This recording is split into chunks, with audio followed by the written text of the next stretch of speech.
Imagine betting billions of dollars on an army of robots to deliver your groceries, thinking you've got the future all figured out. Well, that's exactly the bet Kroger made, and it went spectacularly wrong. And that's the big question we're digging into here. How did this grand plan to revolutionize online shopping with these super advanced robots just completely fall apart? And the price tag for getting it wrong is just staggering. To unwind this whole thing, Kroger is looking at a hit of about $2.6 billion. Yep, that's billion with a B. It's one of the most expensive U-turns we've seen in retail for a long, long time. So let's back up. Where did this all start? Well, it began with this huge, really ambitious vision. You got to remember, Kroger was feeling the heat from giants like Amazon and Walmart. They didn't just want to keep up in the online game, they wanted to leapfrog everybody. So here was the game plan. Team up with his British tech company, Ocado, and build these enormous, high-tech warehouses all over the country.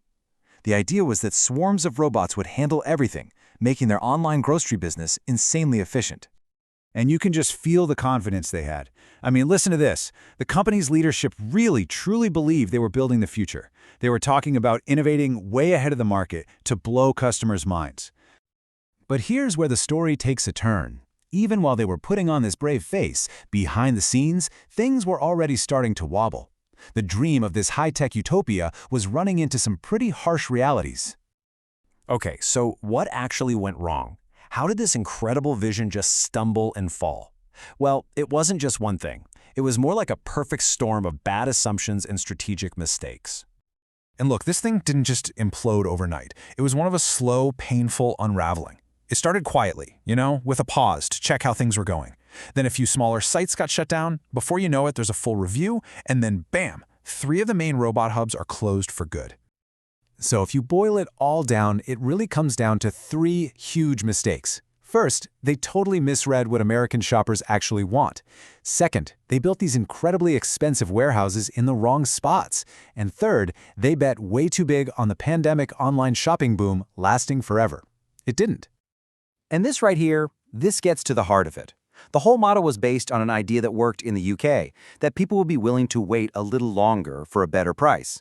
But they totally misjudged the American market. Here, it turns out, speed is king. We want it now. And that's why services like Instacart and DoorDash just exploded. Then there was the location problem. These huge, expensive robot warehouses, they built them way outside the major cities. As one retail advisor, Ken Fenyo, put it so well, you just didn't have enough people ordering nearby. The result? Long drives and not nearly enough orders to pay for all that fancy tech. So, after that billion-dollar stumble, what do? Well, Kroger is making a huge pivot. They're ditching the robot dream and going back to their biggest strength, something they've had all along. Their new focus is all about using their 2,700-plus supermarkets. Think about it.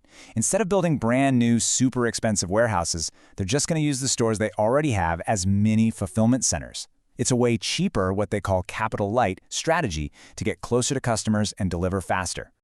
So the new playbook is pretty simple. Step 1, use your own stores.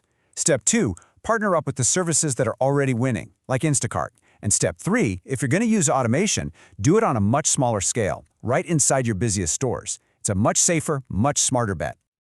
Now you have to understand, this isn't just a Kroger story.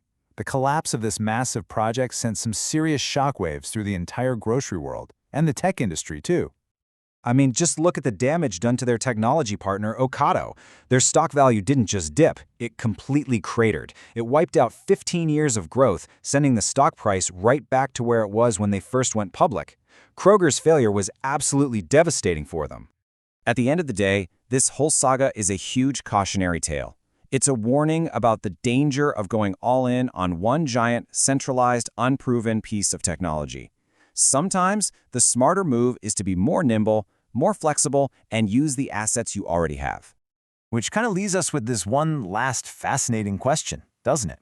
After this billion-dollar bet on robots failed because it just couldn't connect with real human customers, you have to wonder, is the future of getting our groceries actually a lot more human and a lot more local than all the tech gurus led us to believe?